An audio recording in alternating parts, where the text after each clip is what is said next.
שלום CFOs, אני גורי אלפי ואני לא עובד בהייטק, או מבין גדול במוצרי ענן.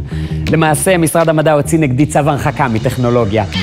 אבל כש-SAP ביקשו ממני שאני אספר לכם על פתרון ה-ERP החדש שלהם בענן, לא יכולתי לסרב.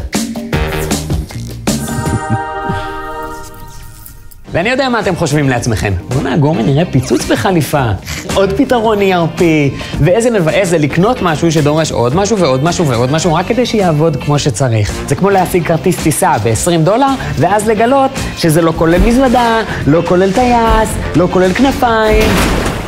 אז אם אתם, לא קופי ג'נדר, CFO, תדעו שמהיום לא צריך להשלים פתרונות משלימים ל-ERP בענן שלכם. כי מהיום... הבאתם כפיל שיגיד את המילים שאני לא יודע להגיד? לא צריך להשלים CRM, ניהול פרויקטים, אנליטיקס וגם לוקליזציות, שדרוגים, שעות שינה. לא הרגישו. אז האם SAP Business by Design הוא הפתרון המושלם? אין לי מושג. אבל יש מסביבי גרפים, מה שמוכיח שמה שאני אומר הוא נכון. SAP Business by Design, פתרון ERP מושלם בענן, מבית SAP. למה הבאתם קריין שיגיד את הסוף של הפרסומת? לא יכולתי להגיד את זה לבד? מה, הקול שלי לא מספיק סמכותי, כאילו? מה... גם הוא אמר ענן, צריך להגיד קלאוד. זה על שם ממציא הענן, איצי קלאוד. איצי קלאוד.